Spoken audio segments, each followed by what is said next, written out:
성령님 좋은 아침입니다. 시간 성령님을 초청합니다.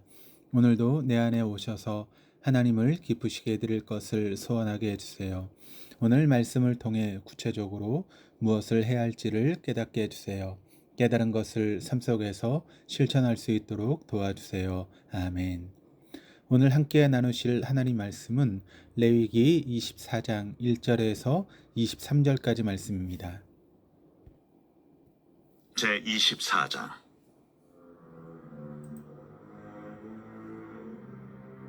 여호와께서 모세에게 말씀하여 이르시되 이스라엘 자손에게 명령하여 불을 켜기 위하여 감람을 찌어낸 순결한 기름을 네개로 가져오게 하여 계속해서 등잔불을 켜둘지며, 아론은 해마간 증거궤 휘장 밖에서 저녁부터 아침까지 여호와 앞에 항상 등잔불을 정리할지니 이는 너희 대대로 지킬 영원한 규례니라. 그는 여호와 앞에서 순결한 등잔대 위에 등잔들을 항상 정리할지니라. 너는 고운 가루를 가져다가 떡 12개를 굽되 각 덩이를 10분의 2 에바로 하여 여호와 앞 순결한 상 위에 두 줄로 한 줄에 6씩 진설하고, 너는 또 정결한 유향을 그 각 줄 위에 두어 기념물로 여호와께 화제를 삼을 것이며, 안식일마다 이 떡을 여호와 앞에 항상 진설할지니 이는 이스라엘 자손을 위한 것이요 영원한 언약이니라. 이 떡은 아론과 그의 자손에게 돌리고 그들은 그것을 거룩한 곳에서 먹을지니 이는 여호와의 화제 중 그에게 돌리는 것으로서 지극히 거룩함이니라. 이는 영원한 규례니라.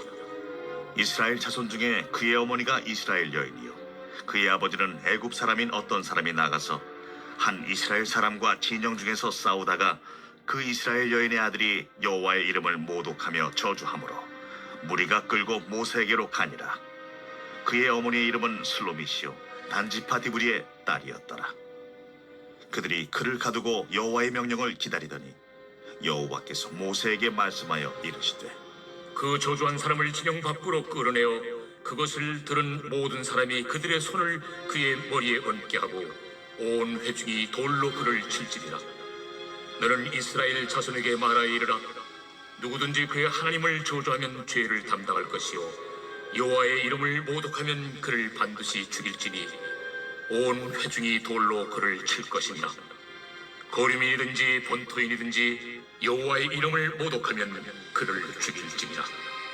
사람을 쳐 죽인 자는 반드시 죽일 것이요 짐승을 쳐 죽인 자는 짐승으로 짐승을 갚을 것이며, 사람이 만일 그의 이웃에게 상해를 입혔으면 그가 행한 대로 그에게 행할 것이니 상처에는 상처로 눈에는 눈으로 이에는 이로 갚을지라.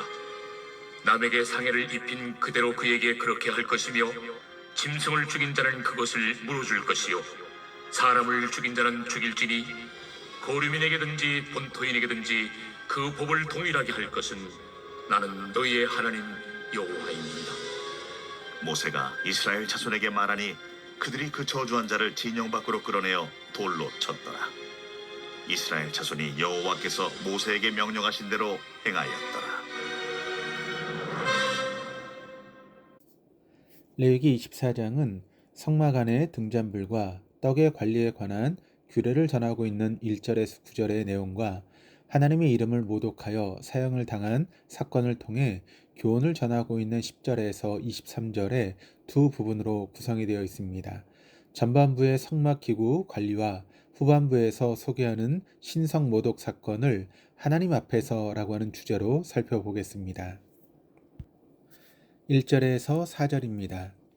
여호와께서 모세에게 말씀하여 이르시되 이스라엘 자손에게 명령하여 불을 켜기 위하여 감람을 찌어낸 순결한 기름을 네개로 가져오게 하여 계속해서 등잔불을 켜둘지며, 아론은 회막안 증거궤 휘장 밖에서 저녁부터 아침까지 여호와 앞에 항상 등잔불을 정리할지니 이는 너희 대대로 지킬 영원한 규례라. 그는 여호와 앞에서 순결한 등잔대 위에 등잔들을 항상 정리할지니라. 하나님께서는 모세를 통하여 성막 안의 등잔불을 잘 관리하도록 명령하셨습니다. 메노라라고 하는 이름의 등잔대는 출애굽기 25장 31절에서 39절에 제작 방식 등에 관해 자세히 소개되어 있습니다. 2절의 등잔불을 계속해서 켜놓는다라고 하는 표현이 있지만 회막 안의 등잔불은 하루 24시간을 켜두는 것이 아니라 저녁부터 아침까지만 켜두는 것이었습니다. 다만 계속해서 항상이라고 하는 표현은 등잔대의 불이 정해진 시간에 어김없이 불을 밝힐 수 있어야 된다라고 하는 것을 의미합니다.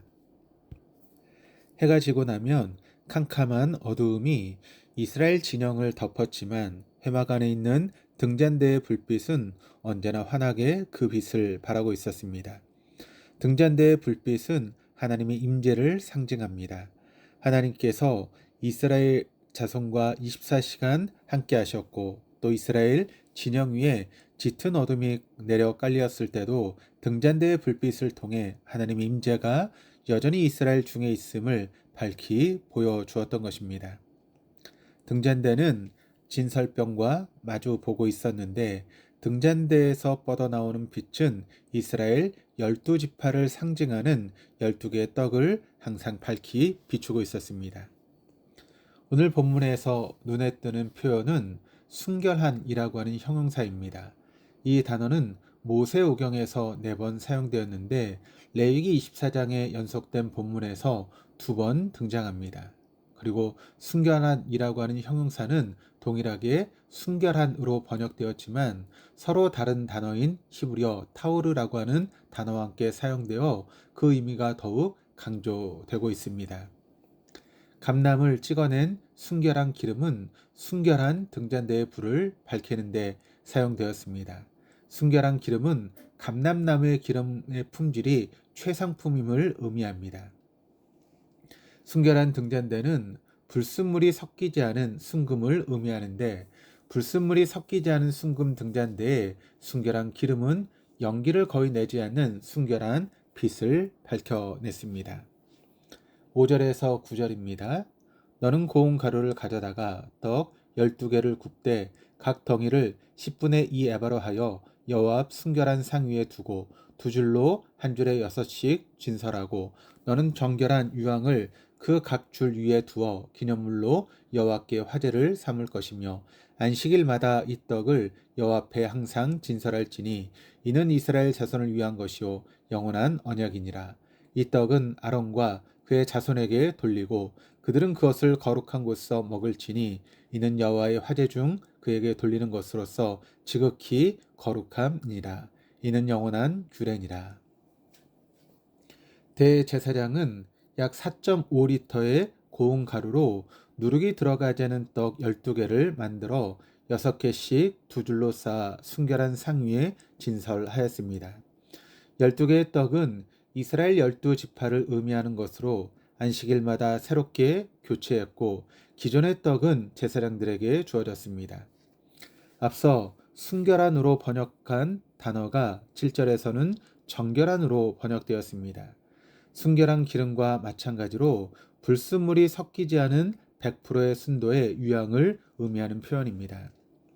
유향은 나무에서 채취한 진액으로 진설병과 함께 두었는데 유향을 제단 위에서 불로 태우는 방식으로 하나님께 올려드렸습니다.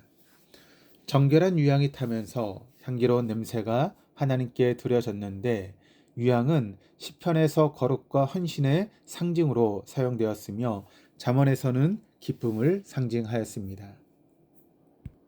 순결한 등잔대와 호응을 이루고 있는 순결한 상은 순금으로 만들어진 것이 아니라 조각목으로 만든 것에 금을 입힌 것이지만 순결한 상으로 불렀습니다. 즉 순결한이라고 하는 표현은 단순히 재료의 순도를 의미하는 것이 아니라 재료의 순수성을 통해 표현하고자 했던 거룩의 개념을 드러내는 것임을 알 수 있습니다. 거룩하신 하나님 앞에 설 수 있는 것은 크고 강한 나라의 백성이거나 종교성이 깊은 백성이 아니라 거룩한 백성입니다. 하나님의 거룩한 빛 앞에 모든 죄는 밝히 드러나고 인간의 공로와 세속적인 영광은 그 빛을 잃게 됩니다. 따라서 이스라엘 자손은 세상의 광명을 구하는 삶이 아니라 거룩하신 하나님의 영광을 구하는 삶이 되어야 함을 순결한 등잔대와 정결한 상을 통해 알 수 있습니다. 10절에서 11절입니다. 이스라엘 자손 중에 그의 어머니가 이스라엘 여인이요 그의 아버지는 애굽 사람인 어떤 사람이 나가서 한 이스라엘 사람과 진영 중에서 싸우다가 그 이스라엘 여인의 아들이 여호와 이름을 모욕하며 저주함으로 무리가 끌고 모세에게로 가니라. 그의 어머니의 이름은 슬롯미시요 단지파 디브리의 딸이었더라.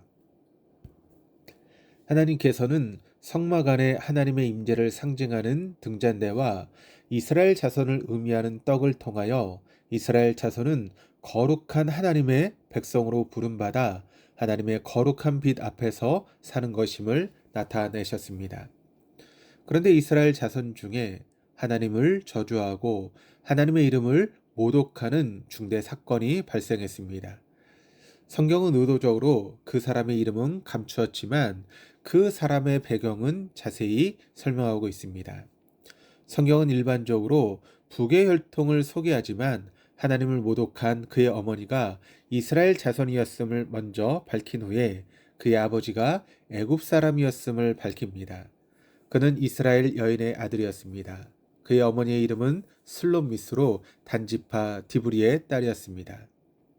슬롯밋이 단지파 디브리의 딸이었음을 자세히 밝히는 것은 그들이 이름을 대면 알만한 사람들이었음을 의미합니다. 이스라엘 자손이 애굽에서 400년 이상 살았던 것과 또 출애굽 과정에서 이스라엘 자손뿐 아니라 다른 민족의 사람들도 함께 나왔던 것을 생각하면 이스라엘 자손이 이방인들과 자연스레 혼인했을 가능성을 발견합니다. 앞서 성막의 기구와 관련하여 순결한 또는 정결한이라고 하는 표현이 재료의 순도를 의미할 뿐 아니라 거룩하신 하나님과 거룩한 백성을 상징하는 것임을 살펴보았는데 하나님의 이름을 모독한 사람이 순수한 이스라엘 혈통이 아니라 혼혈이었음을 의도적으로 밝히고 있음을 주목합니다.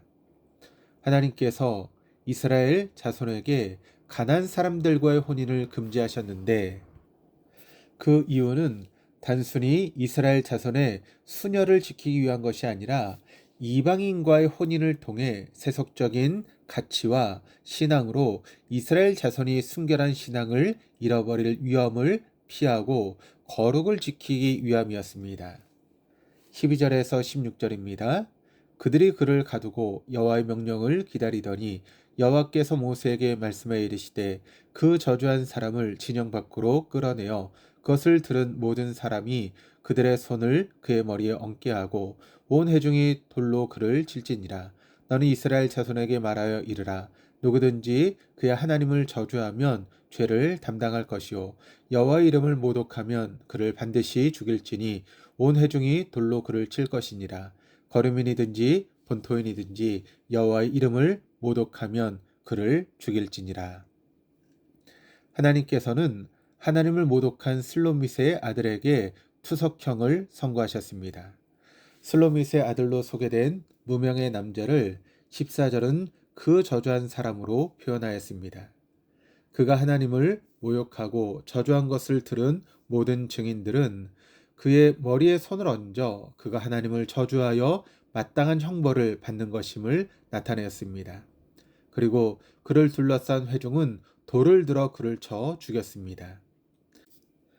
하나님께서는 이스라엘 자손은 물론이고 외국인이라 하더라도 하나님의 이름을 모독하는 죄는 사형에 해당함을 선포하셨습니다.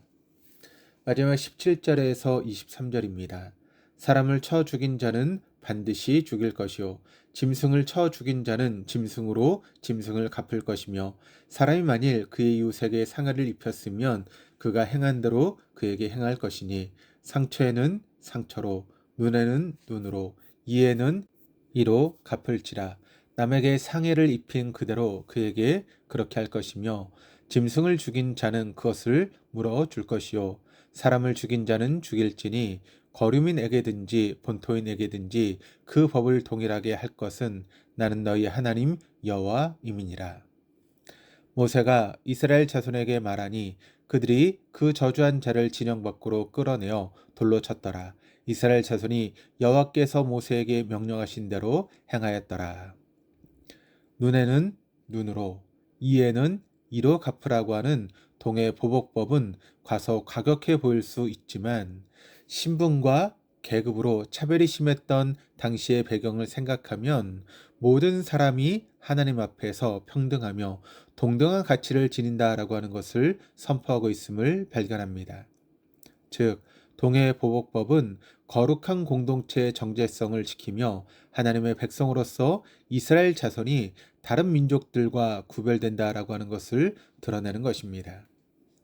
하나님께서는 동해 보복법을 선포하시기 전에 하나님의 이름을 모독한 죄는 사형에 해당함을 선포하셨고, 이스라엘 자손은 하나님을 저주한 그 사람을 하나님의 명령대로 진영 밖으로 끌어내어 돌로 쳐 죽였습니다.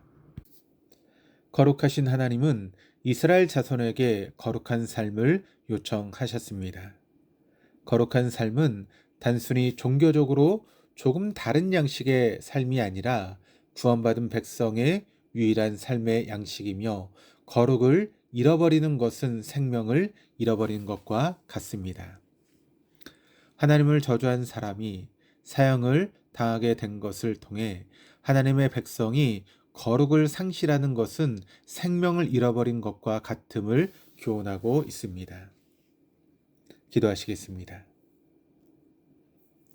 하나님 아버지, 오늘 말씀을 통해서 하나님께서 언제나 우리와 함께 하시며 우린 거룩하신 하나님 앞에서 사는 존재임을 깨닫게 하시니 감사합니다.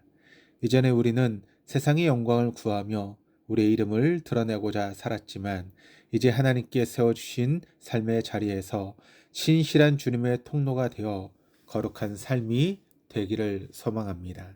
오늘 하루도 눈을 들어 하나님 앞에서 거룩한 삶을 이룰 수 있도록 인도하여 주시옵소서. 감사드리며 예수 그리스도 이름으로 기도합니다. 아멘.